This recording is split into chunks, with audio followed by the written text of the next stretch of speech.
Hi friends, welcome to Nahash media. என்றைக்கும் போல் ஒரு சூப்பரான விளாக் பார்த்துடலாம் இன்றைக்கி நம்மளுடைய சேனலில். நாங்கள் பார்த்தீங்கன்னா திடீர்னு எங்களுடைய குலதெய்வம் கோயிலுக்கு கிளம்புனோம். எதனால் அப்படின்றத காரணத்தை உங்களுக்கு சொல்கிறேன். ஆனால் அதுக்கு முன்னாடி நம்மளுடைய சொந்த வீட்டுக்கு முக்கியமான ஒரு விஷயம் வாங்கிக்கிட்டு இருக்கோம். இது உண்மையாகவே சொல்கிறேன், ஒரு சின்ன செங்கல் வாங்கினா கூட சொந்த வீடு கட்டுறவங்களுக்கு பார்த்தீங்கன்னா ரொம்ப சந்தோஷமாக இருக்கும். நம்ம வீட்டில் பார்த்தீங்கன்னா வீடு ஃபுல்லாக கடப்பாக்கல் தான் செல்ஃப் வைக்க போகிறோம். அதுக்கு நம்ம டோர் போட்டுக்கலாம் அப்படின்ற பிளான் தான் எங்களுக்கு. ஸோ வீடு ஃபுல்லாக நம்மளுக்கு எல்லா ரூமுக்கும் தேவையான அந்த ஸ்லாப் தான் நம்ம எடுத்துக்கிட்டு இருக்கோம். நம்ம அங்கே வச்சதுக்கப்புறம் நான் என்னென்ன அளவில் எடுத்தேன் அப்படின்னு காட்டுறேன். ஏன்னா நிறைய ஃப்ரெண்ட்ஸ் ஒவ்வொரு விஷயங்கள் காட்ட சொல்கிறீங்க. அதனால தான் இப்போ நம்மளுடைய நாகாஸ் வழி நேச்சுரலில் என்னென்ன ப்ராடக்ட் இருக்குது அப்படின்றத பார்த்துக்கோங்க. Hair oil, skin oil, dandruff oil, glow serum, weight loss powder, super fast weight loss drink, face pack, calcium and iron powder, சத்துமாவு, இம்யூனிட்டி பூஸ்டர், சல்ஃபர் இல்லாத கோகனட் ஆயில், இது எல்லாமே நம்மளுடைய நாகாஸ் வழி நேச்சுரலில் நம்ம பண்ணிகிட்ருக்கோம். வேணுன்ற ஃப்ரெண்ட்ஸ் கமெண்ட்டில் காண்டாக்ட் நம்பர் பின் பண்ணுறேன், இங்கே டிஸ்பிளேலையும் இருக்குது. நீங்கள் வேணும் அப்படின்னா காண்டாக்ட் பண்ணி டீட்டெயில் தெரிஞ்சுட்டு வாங்கிக்கலாம். எல்லாமே பார்த்தீங்கன்னா சிறுதானியங்கள் நேச்சுரலாக பண்ணுறோம். சன்லைட் ப்ராசஸில் தான் ஹேர் ஆயில் பண்ணுறோம். ஹேர் ஆயில் நம்ம அடுப்பில் வச்சு காய்ச்ச மாட்டோம். ஸோ எல்லா டீட்டெயிலுமே சொல்லிட்டேன். இப்போ பார்த்தீங்கன்னா நம்மளுடைய சொந்த வீட்டில் தான் நம்ம இருக்கோம். நம்ம கேட்டு, அதாவது இந்த சேஃப்டி கேட் அப்படின்னு சொல்லுவோம்ல, அந்த கேட்டு தான் வாங்கினது. அதுலேயே பலமான குழப்பங்கள் எங்களுக்கு அந்த சேஃப்டி கேட்டில். அதுக்கு பெயிண்ட் அடிச்சுக்கிட்டு இருக்காங்க. அதை எடுத்து அங்கே மாட்டிடுவாங்க. 4 கேட் தான் இப்போதைக்கு நம்ம ஆர்டர் கொடுத்தது. மற்றதெல்லாம் பார்த்தீங்கன்னா இன்னும் கொஞ்சம் நாள் கழிச்சு பண்ணிக்கலாம் அப்படின்னு சொல்லிட்டு அது வைக்கும்போது நான் உங்களுக்கு காட்டுறேன். அதுக்கப்புறமா பார்த்தீங்கன்னா நம்ம கிளம்பி பெட்ரோல் அடிச்சுட்டு இப்போ போய் சிமெண்ட் இறக்க போகிறோம். இவ்வளோ வேலையும் முடிச்சுட்டு கோவில் போயிட்டு கரெக்டாக பிள்ளைகளையும் நம்ம ஸ்கூலில் பிக்கப் பண்ணணும். ஸோ இப்போ போயிட்டு நம்ம சிமெண்ட்டும் இறக்கியாச்சு. மகி சொன்னார், பாகுபலி மாதிரி நானே தூக்குறேன்ப்பான்னு. இப்போ தான் வந்தியாடா சிமெண்ட் ஃபேக்ட்ரிக்கு? சிமெண்ட் கடைக்கு இப்போ தான் வந்திருக்காங்க. நான் வந்தாச்சு நினச்சிக்கிட்டேன், சாரி. ஸோ இதுக்கப்புறமா பார்த்தீங்கன்னா நம்ம கோவிலுக்கு கிளம்பியாச்சு. போகிற வழியெல்லாம் பார்த்தீங்கன்னா அவ்வளோ சந்தோஷமாக, நிம்மதியாக, அமைதியாக இருக்கும். அவ்வளோ இயற்கை, வயல் இப்படி தானே, அது அவ்வளோ சந்தோஷமாக இருக்கும். எதனால் நம்ம கோயிலுக்கு போகணுன்றதை சொல்கிறேன். அதுக்கு முன்னாடி ஒன்று உங்களுக்கு தெரியுதா? சுருட்டி வச்சு வட்ட வட்டமாக இருக்குது அங்கங்கே. இது எல்லாமே என்னென்னு பார்த்தீங்கன்னா, இந்த நெல் அறுப்பாங்கல்ல, அப்போ அந்த மீதி இருக்கிற அந்த புல், வைக்கோல், காஞ்சதெல்லாம் சுருட்டி வைப்பாங்க, விற்றுருவாங்க மாட்டுக்கு. அதுதான் மகி எனக்கு சொன்னாங்க. ஸோ கோமம்மியில் அதை நல்லா சாப்பிடுவாங்க. கோவிலுக்கு எதுக்கு வந்தோன்னு சொல்கிறேன். அதை ஆரம்பித்து நடுவில் விடுறேன். எனக்கு அம்மா ஒருத்தவங்க, பாண்டி மீனா அப்படின்னு சொல்லி அம்மா ஒருத்தவங்க கால் பண்ணியிருந்தாங்க. அவங்களுக்காகவும் வேண்டிக்கிறது. இன்னொன்று பார்த்தீங்கன்னா, நம்ம இந்த பிஸ்னஸ் ஆரம்பித்ததுலேருந்தே கடவுள் புண்ணியத்தில் பிஸ்னஸ் ரொம்ப சூப்பராக நடந்துக்கிட்டு இருக்கு. இதனால் என்ன ஆகுதுன்னா, நம்ம நைட் தூங்குறதுக்கு லேட் ஆகுது. காலையில் நாங்கள் பொழுதன்னைக்கு தூங்க மாட்டோம். நைட் ஷிஃப்ட் வேலை பார்க்குறவங்க நிறைய பேர் இருக்காங்க. பட் பகலில் தூங்குவாங்க. நம்மளுக்கு பகல்லையும் வேலை இருக்குது, நைட்லேயும் வேலை இருக்குது. தூங்குறது 3 மணி நேரம் அந்த மாதிரி ஆகிடுச்சு. வீட்டு பக்கம், அதாவது நம்ம சொந்த வீடு கட்டுறது ஒரு வேலை போயிட்டுருக்கு. எல்லா ஸ்ட்ரெஸ்ஸையும் முடிக்கிறதுக்கு தான் கோவில் வந்தது. இங்கே பார்த்தீங்கன்னா ரொம்ப சந்தோஷமாயிடுச்சு எனக்கு கோவிலுக்கு வந்தது. நேற்று அம்மா ஒருத்தவங்க கால் பண்ணியிருந்தாங்க. அவங்க பாண்டி மீனா அம்மா பேர். அவங்க திடீர்னு கால் பண்ணி எனக்கு அவ்வளோ வாழ்த்து சொன்னாங்க. அவங்களும் இப்படி கோவிலுக்கு போயிட்டு வாங்கப்பா அப்படின்னு சொல்லியிருந்தாங்க, வேண்டிக்கங்கப்பா அப்படின்னு சொல்லி. எனக்குன்னா அப்படியே பெரிய சந்தோஷமாக இருந்தது நேற்று உண்மையாகவே அவங்கக்கிட்ட பேசும்போது. ஏன்னா பாசிட்டிவாக பேசுறது, இன்னொருத்தவங்களை வாழ்த்துறதுக்கு ஒரு நல்ல மனசு வேணும் அப்படின்னு நான் எப்போவுமே சொல்லுவேன் வீடியோவில். அப்போ இன்னொருத்தவங்க நல்லா இருக்கணும்னு ஒருத்தவங்க நினைக்கிறாங்கன்னா அப்போ அவங்கள கடவுள் எந்த அளவுக்கு நல்லா வச்சுப்பாரு. ஸோ அதுதான் நான் எப்போவுமே நினைப்பேன். அவங்க அவ்வளோ இது பேசுனாங்களா, அவங்கக்கிட்ட பேசும்போதே ரொம்ப பாசிட்டிவாக ஃபீல் பண்ணேன் நான்.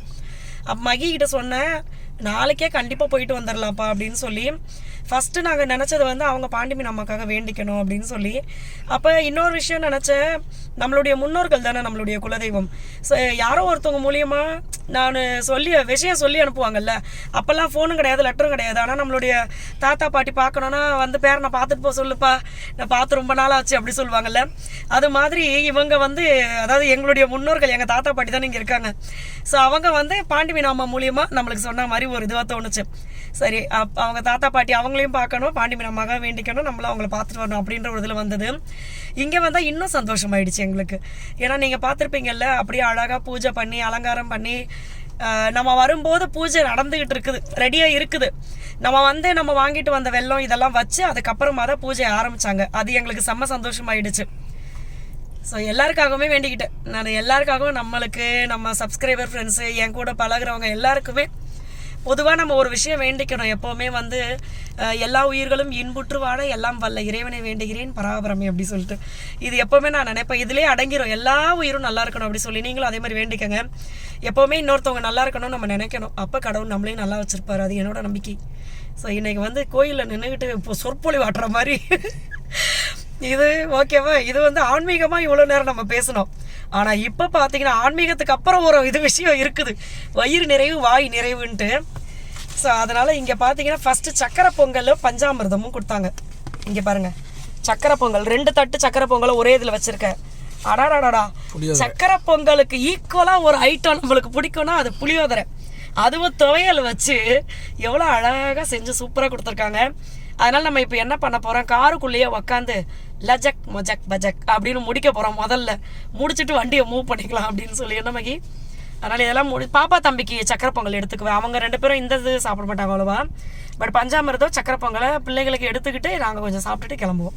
ஃபஸ்ட்டு பார்த்தீங்கன்னா பஞ்சாமிர்தம்.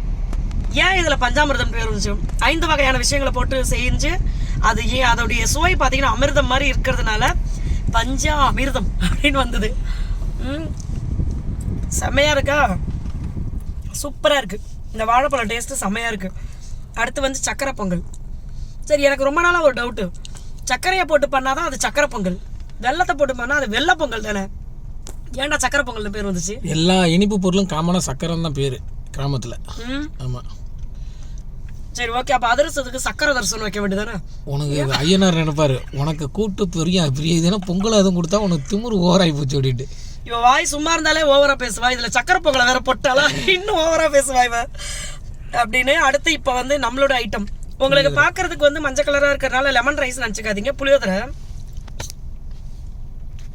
லெமன் சோறு தான்டா, புளியோதரை என்னை ஏமாத்திட்டாரு. என்ன பண்ணல நானும் பாரு, பார்க்கறதுக்கு மஞ்சளா இருக்குது ஆனா புளியோதரை இல்லை, என்கிட்ட புளியோதரைன்னு சொல்லி தான் கொடுத்தாங்க. லெமன் சோறுடா இந்த. இல்லை இல்லை சாப்பிடு சாப்பிடு சாப்பிடு சாப்பிடு வண்டிக்குள்ளே கொடுத்தாது சாப்பிடு. இப்போ வந்து இந்த துவையல், அட பாவி 10 வருஷமா நீயும் கட்டினியா, ஒரு நாளாவது இப்படி செஞ்சு போட்டிருக்கியா? சூப்பரா இருக்கு. 2த்துக்கும் எப்பவுமே நம்ம வீட்டில் செய்கிற உணவு வந்து கோவிலுக்கு வரும்போது அதோடைய டேஸ்ட் வந்து மாறும், நல்லா தெரிஞ்சுக்க ஓகேவா. சாமிக்கு வந்து ஒரு விஷயத்தை நம்ம வந்து படைக்கும் போது ஆமாம் அது வந்து சூப்பர் தான் உண்மையாவே.